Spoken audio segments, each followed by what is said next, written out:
doing the anthem after the message. We're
The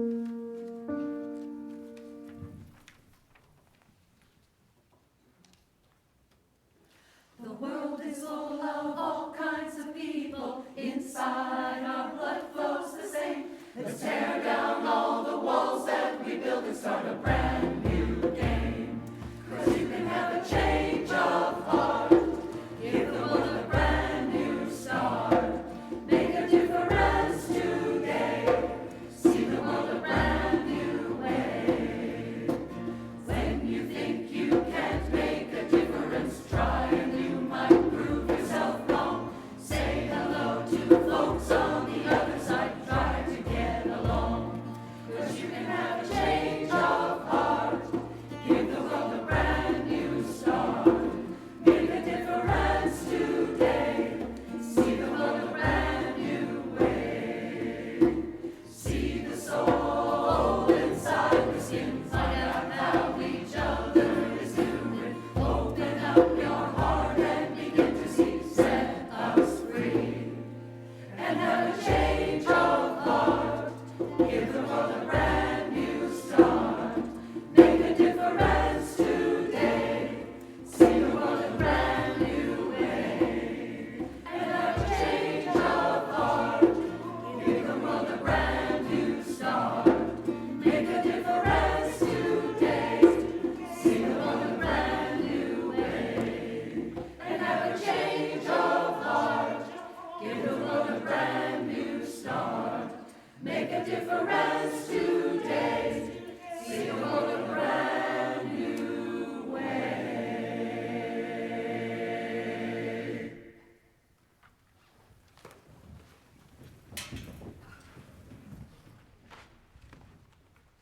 Good morning.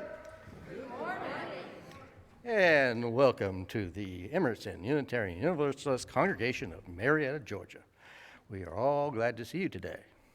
My name is Michael Myers, and I am the chairman of the Building IT Committee, a member of the bass section of the choir. And before I forget again, can we have a little bit of thank you for the choir, please? And I'm also a minister associate, that's why I'm up here today, so good morning. A special welcome to those of you who are also joining us for the first time. As a Unitarian Universalist congregation, we affirm the inherent worth and dignity of each and every person. We honor your personal spiritual journey, and we invite you into the work of justice making so that together we can create a passionate, peaceful world. This morning, we have the pleasure of welcoming Minister Dave Dunn as our worship leader. Reverend Dave is the lead minister at our neighboring UU congregation at the UU Metro North Atlanta, where our minister, Reverend Deborah, is speaking today. They call it a pulpit swap, but it's really a congregation swap. And actually, she wrote that into the script. And so, with great pleasure, I welcome Reverend Dave Dunn. I'm going to kill myself doing that. To our pulpit and our congregation for today's opening words.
Good morning.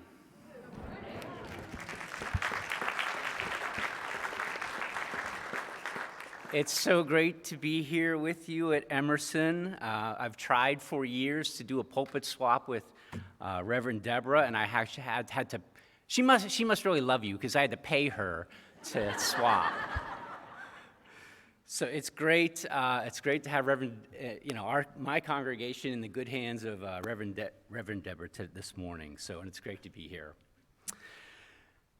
Mathematician and philosopher Alfred North Whitehead writes, "Look to creative activity rather than passive matter. If it seems static, don't trust it. The process is the actuality. All things are events in process." With that, please rise in body or in spirit for the singing of our opening hymn, number 368, Now Let Us Sing.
Each Sunday, we light our chalice. Its light is a symbol of Unitarian Universalism and a reminder of our commitment to be a beacon of love and hope to all who enter. Today, Lauren Scow will light our chalice. Our chalice lighting words for today come from Roy T. Bennett. Don't waste your time in anger, regrets, worries, and grudges.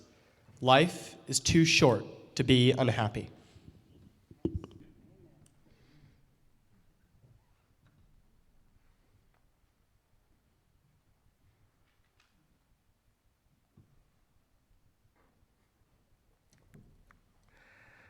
Now, with a spirit of beloved community, let's greet and welcome each other to worship as we share our congregational affirmation. We need not think alike to love alike. Those in the sanctuary, feel free to move around and to offer greetings to each other. For those online, please use the chat to introduce yourselves and unmute and say hello.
Wait for a few members to get all the way back up.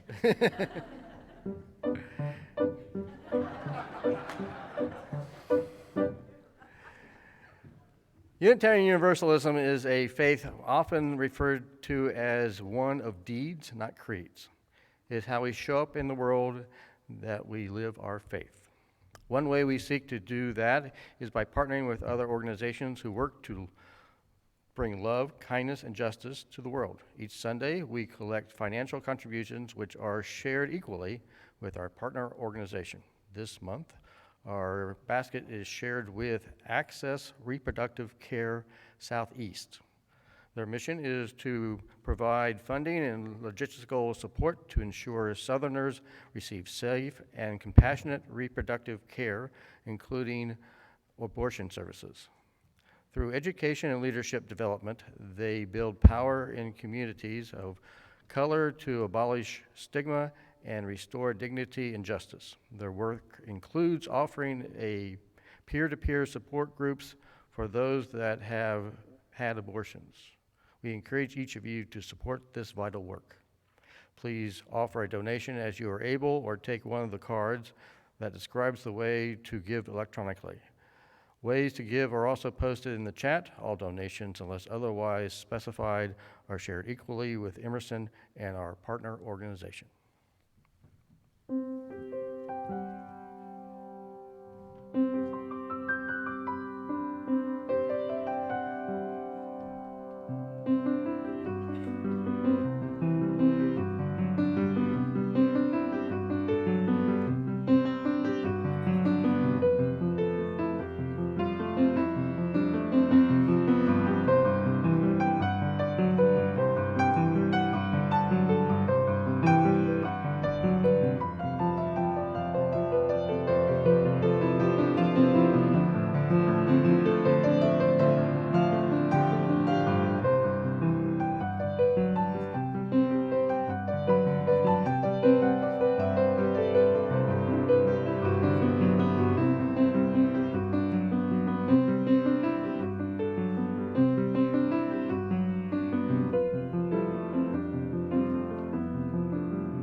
If there are children of any age who'd like to come up, we will have our time for all ages or story for all ages at this time. How are you? Good. Somebody's giving out lollipops here. I don't know. So before I start with the story, I wonder if any of you know how many are in a dozen of something, okay? 12. Yes, that is correct. A dozen is 12. Have you ever heard of a baker's dozen? No? You have? It's like bread or something? Yeah. Yeah. So, anybody out there know how many are in a baker's dozen? 13. It's one extra, one more than a dozen, okay? Think about that. I'm gonna refer to that later, okay? So I don't want anybody asking me, hey, what's a baker's dozen, okay? So, once upon a time there was a man, he had no family, very little money. He had no job, he was struggling.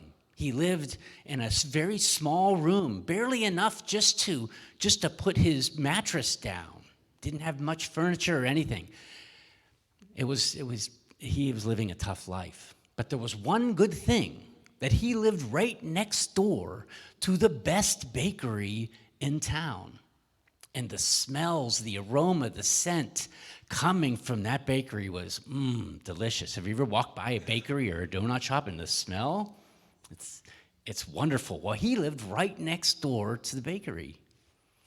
Yeah. So he would spend much of his day with his head out the window so that he could take in the aroma, the smell, the scent of the baked goods that were so good. That is, until one day, the baker came out and was shouting at him, "What are you doing? What are you doing? You're stealing the smell of my bread." And the man says, "What? How can you steal the scent, the aroma of bread? I'm not stealing anything." Oh, yes you are," said the baker. "I'm calling the police." And the police came.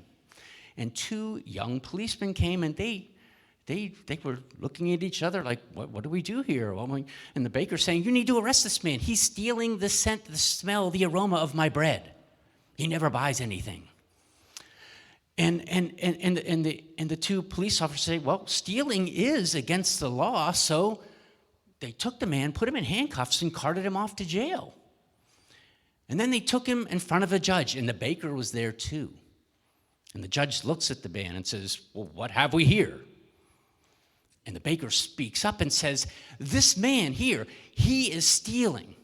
Oh, stealing against the law. What is he stealing? "He's stealing the aroma of the smell of my bread." "Oh," says the judge. "He's stealing the scent without paying a cent," meaning because he never bought any bread. The man didn't have that much money to buy the bread.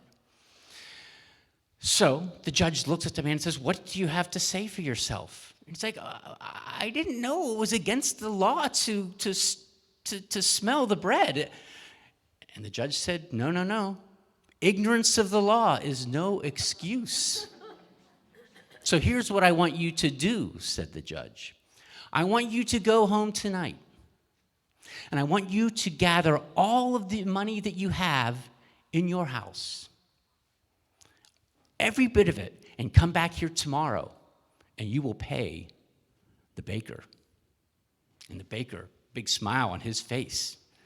And the man went home, and he was very upset, but he did what the judge says. He went home and swept his floor and got every piece of money that he had out of the cushions and underneath the mattress. He brought it the next day. And the judge says, "Hey, did you bring the money?" "Yes, here it is." He had it in a bag like this. He gave it to the judge. And then the judge looked at the baker who was sitting out there, and he said, "Quiet, silence in the courtroom."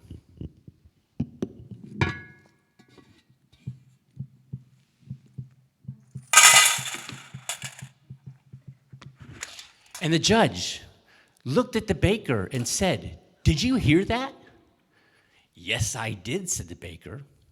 And the judge said, "Consider that sound payment for his theft of smell of your bread.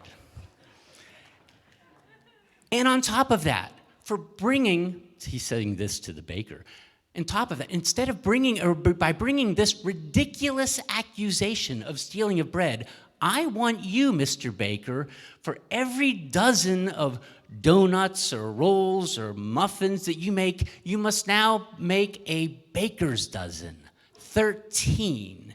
And that extra one must be donated to the food pantry so that people who have no means can not only enjoy the smell of your bread, but also taste it as well." And that's our story for today. And I think you will get sung out.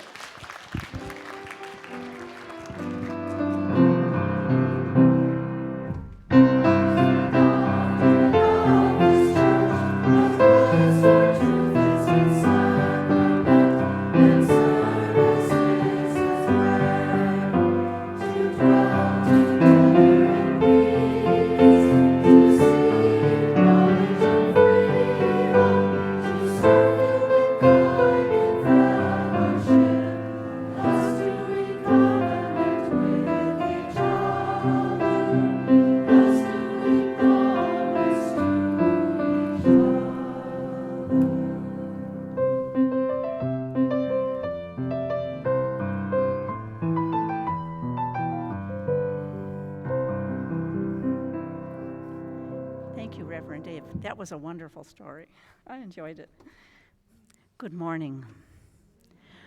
I'm Susan Ullman, a member of our Emerson Pastoral Care team. Now we pause and reflect on our joys, sorrows, and concerns, and we light candles to honor them. The lit 3 large candles over there on the Candle of Care table honor the Cherokee and Muskogee nations of indigenous peoples who lived here before us. They also honor Africans wrongly enslaved here and hope for a peaceful end to conflicts across our globe, especially the crisis of war for the people of Ukraine. We have many to hold dear. Each Sunday you are here, we invite you to light a candle for those you hold in your heart at the Candles of Care table. If you're online, we invite you to light a candle and keep it nearby you to hold those people in your heart also. And please feel free to write a joy, sorrow, concern in this book or email it to pastoralcare@emersonuu.org and we'll read it. And I thank Mike Myers today for lighting our candles of care. And I ask him to first light a candle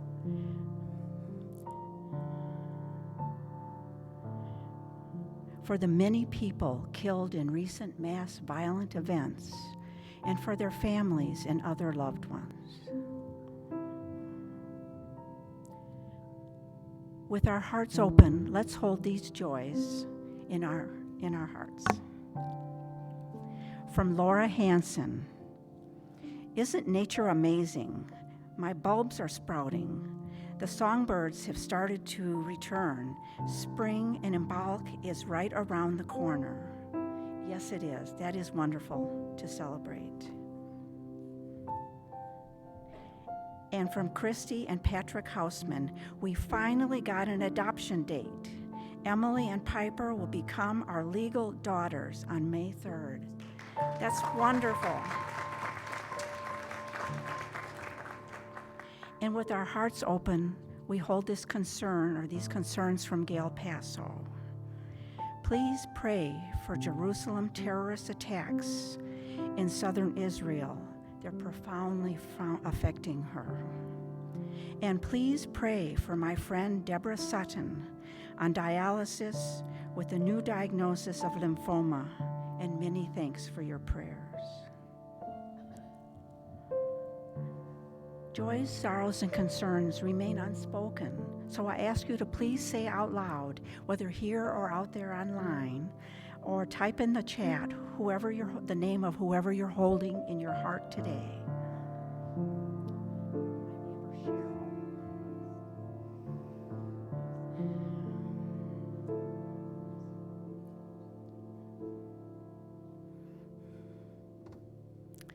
In thankful awareness, now let's say the Buddhist prayer of loving kindness. Please repeat the words after me. May we all be filled with loving kindness. Be filled with loving kindness. May we all be free from harm and suffering. May we all be well in body, heart, and mind. May we all be at peace. Blessed be.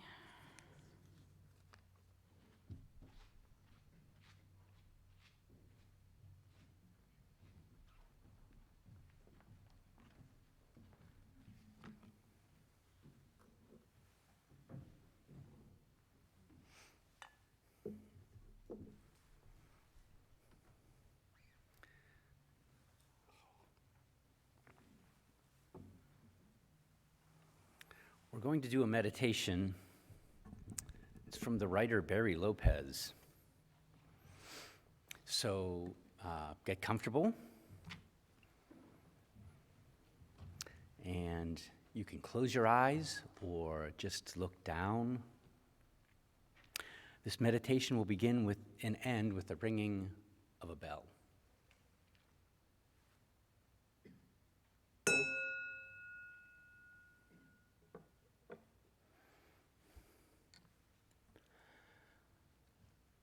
When I was young and just beginning to travel with indigenous people, I imagined that they saw more and heard more than I did, that they were overall simply more aware than I was. They were, and they did see and hear more than I did. If my companions and I encountered a grizzly bear feeding on a caribou carcass, I would tend to focus almost entirely on the bear. Initially awed by the event, my mind moves straight to analysis. On occasion, I would become so wedded to my thoughts, to some cascade of ideas, that I actually lost touch with the details that my body was still gathering from a place.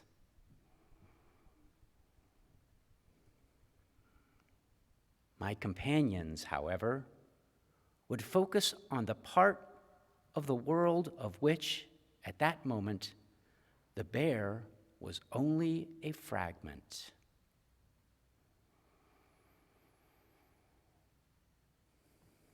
They would repeatedly situate the bear within a larger context around it, back and forth.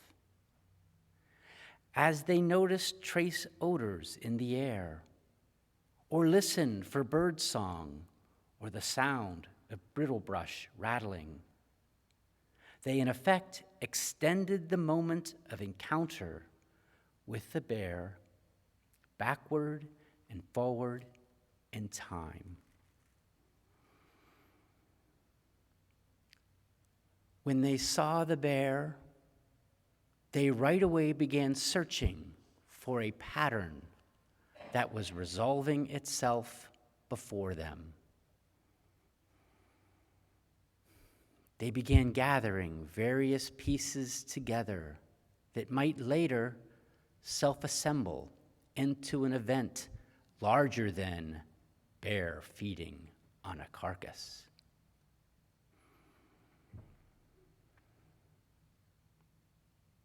Their framework, one that I might call meeting the bear, was more voluminous than mine. And where my temporal boundaries for the event would normally consist of little more than moments of encounter with the bear, theirs included the time before we arrived, as well as the time after we left.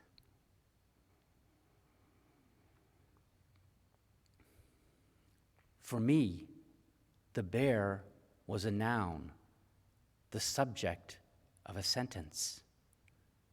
For them, it was a verb, the gerund bearing. What I learned from indigenous people was that I needed to understand that I was entering the event as it was unfolding. It started before I arrived and would continue unfolding after I departed.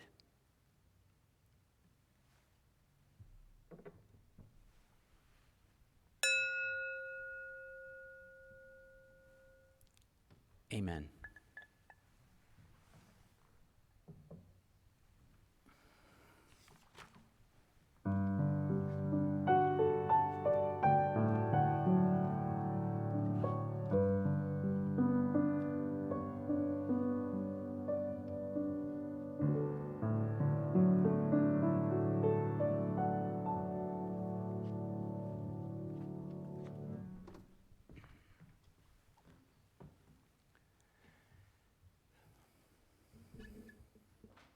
Do we believe, as the book of Genesis states, that God created the cosmos in 6 days and on the seventh day rested?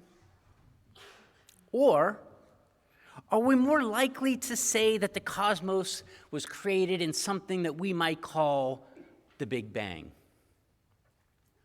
If so, why do we almost exclusively use the past tense of the verb to create, created, when making such a statement? Is that how we put it? Do we say that the universe was created in the Big Bang? If so, might we be guilty of relegating the creation to the past? Is the creation via the Big Bang or any other theory that we might have, is it an unchanging, fixed point, a magnetic north on a compass rose, confined to peer-reviewed scientific journals and history books? Why have we done this? What purpose does it serve? When we think about the creation of the cosmos, do we include ourselves as part of that creation? Why not? How do we think of ourselves? Might we think of ourselves and others as individuals, societies, congregations whose creations are essentially relegated to the past? Have you heard of the comedic gravestone epitaph, died at 30, buried at 70? Could that be us? Does that sound more like a fatalistic, predetermined, predestined theology that one might associate with the Middle Ages? A theology sometimes associated as having an uncaring, omnipotent, omniscient God who creates us as fixed entities, a God who pulls all the strings.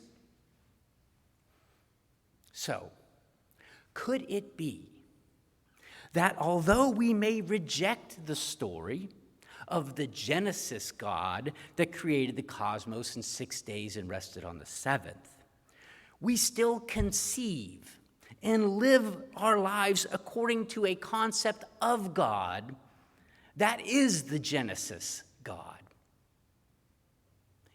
Even though we may not be believers, are we fixed to a concept of God as the Genesis God, who is omnipotent and omniscient?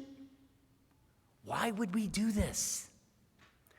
Why do we hold on to a conceptual idea of God whose story we've rejected? What sense does that make? How is that rational? Have we allowed others, biblical literalists, fundamentalists, to own the concept of God, of what God is, what God does, what God knows, what God feels? Can we possibly think of God more expansively or in a way that might be more useful to us? What does that mean if we can't? If we are fixed to our idea of what God is, what God does, what God knows, what God feels, are we, in a sense, also guilty of fundamentalism? Can you accept or imagine that creation is not relegated to the past? That we ourselves, that you yourself, along with all plants, animals, all of nature, all that is, are part of an ongoing creation? If we all and everything are part of an ongoing creation, part of the crew on a metaphorical sailing vessel, sailing on a metaphorical sea, not simply into uncharted waters, but newly created, new, eternally begotten waters, what, if anything, might be at the helm? Might it be nobody? Nothing? Might it be something made in our image or not? Something we could call God? Could we also call it love? But what is that? Is there evidence for that? Could we say that God is the natural laws of the cosmos? Just what and why is gravity anyway? Just what is matter and antimatter anyway? Just what is string theory anyway? Just what is the nature of this sea? What is the nature of reality? Is it tables and chairs and books and binders and pens and pencils and printers and computers? Is the nature of reality stuff? 1,000 years from now, what will be the nature of the chair that you're sitting on right now? Might the true nature of reality be something other than stuff? Might stuff be merely the consequent, resultant, impermanent form begotten from a deeper nature of reality? Might becoming and unbecoming, maybe the same thing, rather than stuff, be a better, more accurate explanation for the nature of reality? Might being in process, becoming and unbecoming, rather than stuff, rather than being itself, be a better, more accurate explanation of what goes on here, there, and everywhere? Essentially, might reality be more verb than noun? Is the chorus that you heard this morning at daybreak outside your bedroom window birds or perhaps birding? Is it the towhee or towheeing? Might we too be more verb than noun? What is age? Could the captain of our metaphorical ship be called God, or perhaps more accurately, Godding?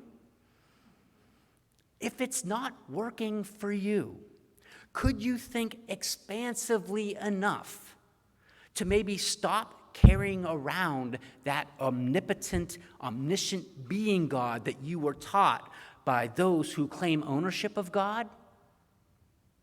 For example, could God be conceived as a never-ending moral arc of the universe bending towards justice, of which Unitarian minister Theodore Parker speaks? A moral arc that is constantly being bent, accelerating towards the center of justice, of beloved community, and taking us with it? A moral arc that is itself not fixed, but changing, in process, just like the rest of us, all things, all nature, all reality? If worship means praising what is worthy, can we conceive of a God worthy of worship? What conception of God could be more worthy? An omnipotent, omniscient God we worship out of fear of that very omnipotence and omniscience? Or perhaps a God as an evolving partner along with us, as evolving beings sailing on a never-ending arc of creation? Is this merely an intellectual game that I'm presenting to you this morning? An intellectual Sunday morning drive in the country? Does it matter how we think about reality and what's out there and here? Are our actions, what we do, how we behave, affected by how we think about and perceive reality? Might what we do, how we behave, and how we think be different if we saw the cosmos ourselves included, not as stuff, beings, but as beings in process, as verbs, always becoming and unbecoming? Might the true nature of reality be questions where the answers themselves are always in process, becoming and unbecoming, changing through time?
Here's light to light the darkest days. Here his hope to fill the pathless days.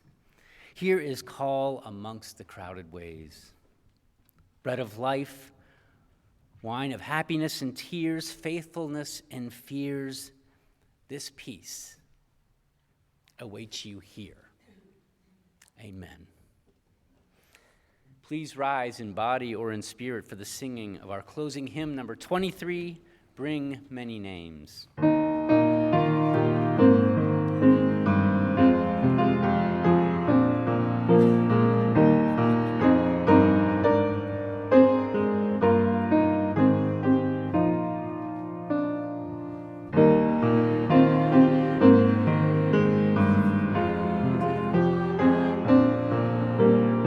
Say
We hope you've been nourished in heart and mind by our worship today.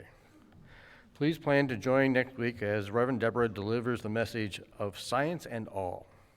And remember that our Epicurean episodes fundraising is underway.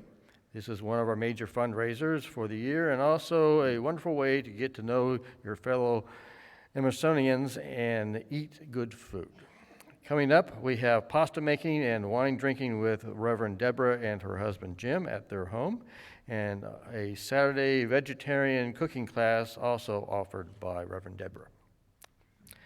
Check out the flyers or the notebook for your change to sign up for a wonderful meal while supporting Emerson's operations. As our chalice is extinguished this morning, please join in the final words as we speak in the chat in our order of service.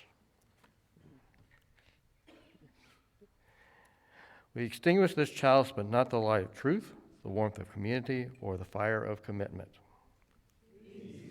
In our hearts and out into the world until we are together again. Please join us for refreshments and fellowship in our fellowship room on the first floor, back of me. Those of you online, please stay tuned for our online fellowship time. At 11:20, we offer religious education and exploration for children, youth. See the order of services for today's, which we have 3 things, I think. We have sermon reflections, great decisions, and Mbach by the Cups group, where they misspelled cups, but okay. Our service today is concluded. Go in peace and take peace wherever you go.